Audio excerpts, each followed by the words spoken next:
We can do anything, but we can't do everything.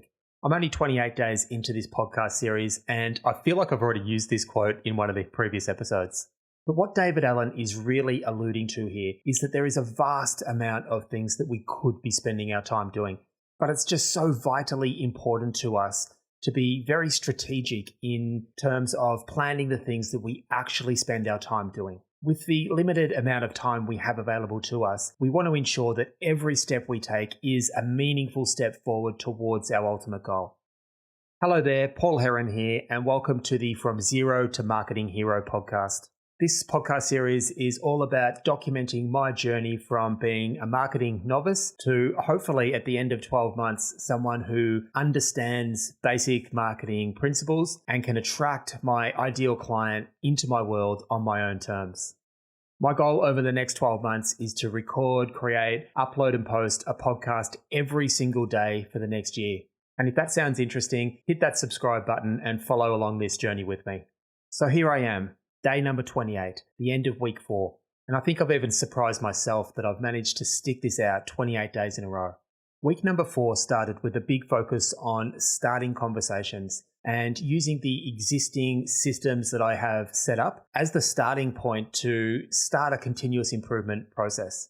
During the week, I set myself some weekly goals, which I've been spending some time on over the last couple of days and really starting to take some strides forward. But what that led to in the back half of the week was an increase in the number of choice, the number of ideas I was having, and the number of things that I could be spending my time doing.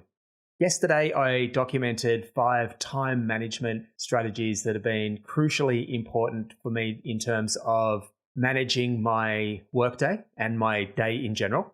So if you haven't checked out yesterday's episode yet, I would really encourage you to go back and have a look and see whether these strategies resonate with you and reach out if you've got any other ideas or anything else that works for you. You know, this whole process is about developing our own unique recipes for success. And a big part of this journey is just sharing the ideas, sharing what works. But I think the tips I outlined yesterday can be a fantastic starting point.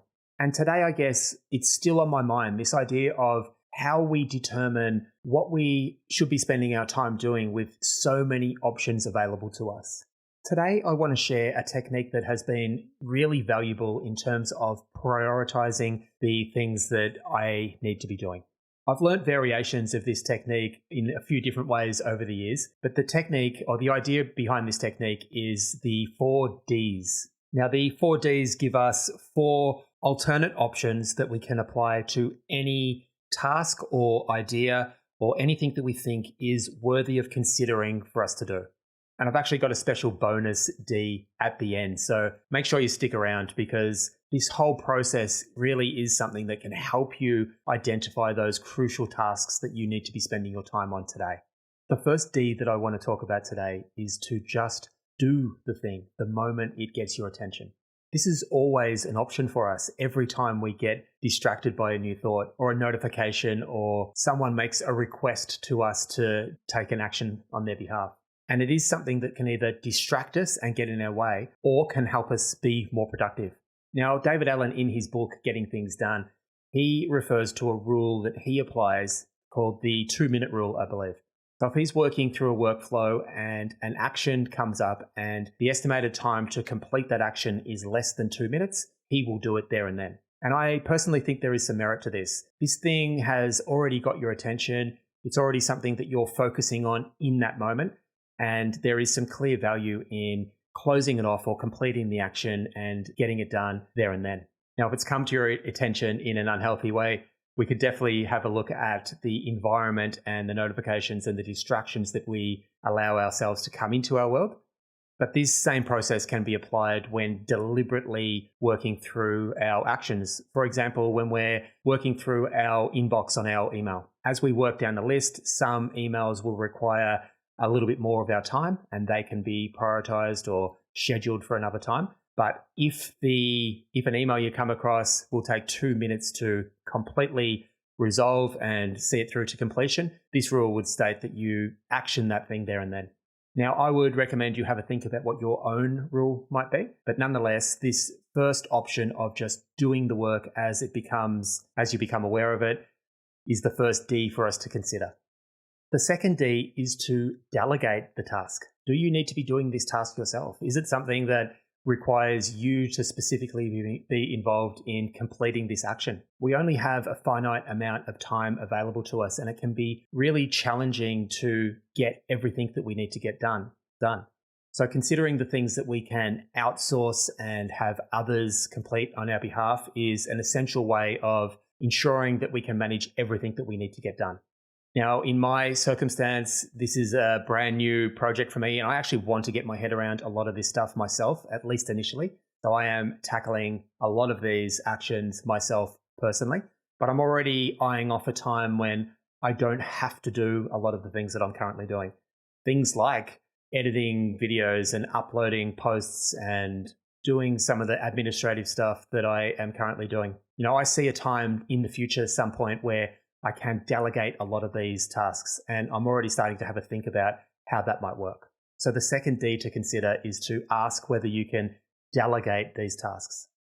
The third D for us to consider is, can we defer this particular action? Is this action something that has to be done today?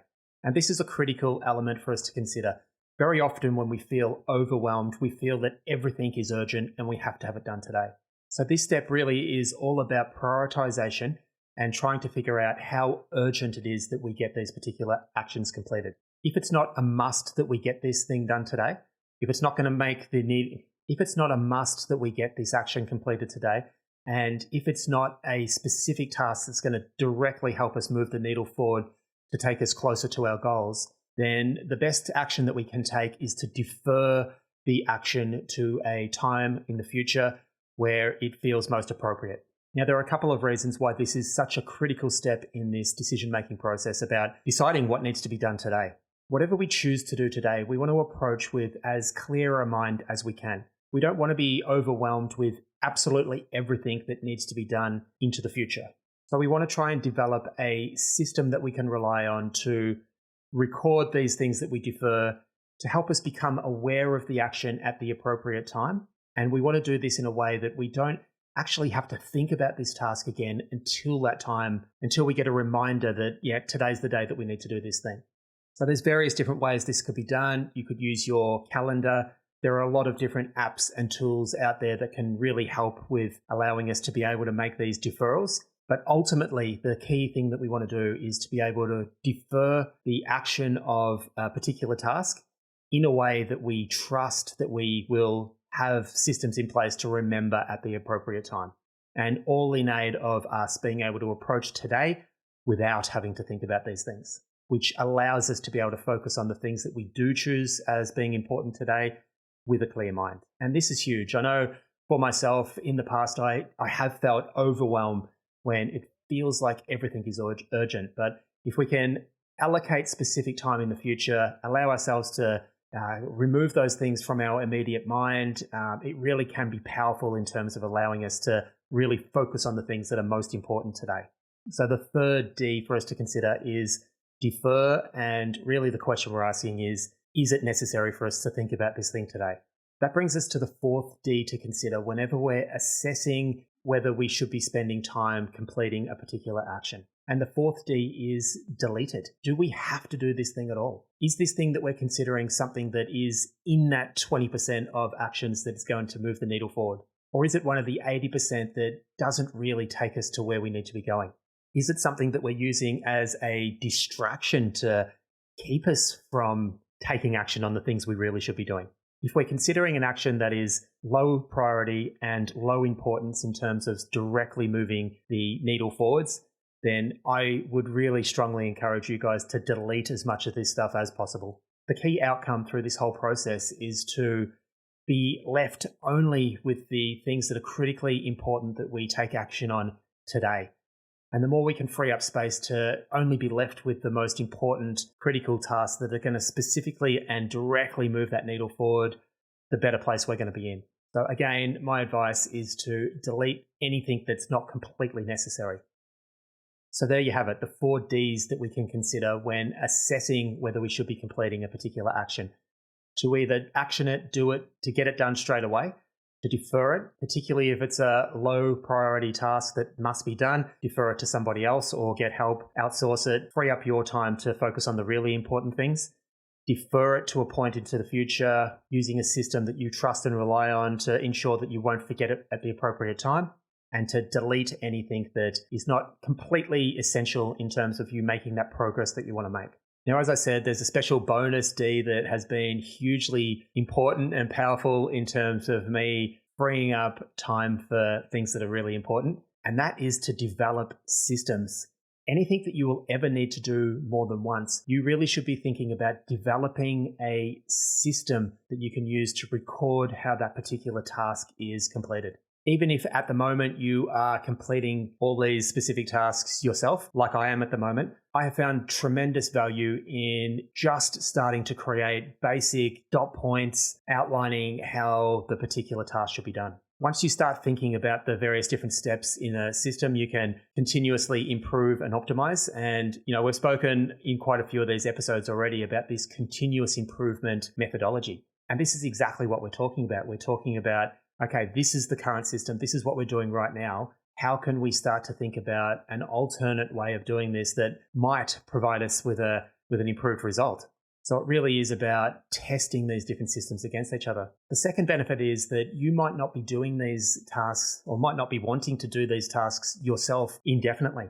And if you do start to document these processes or systems, they do become core service manuals or policy procedure documents that you can share with staff in the future at some point and have them have an understanding of how everything works.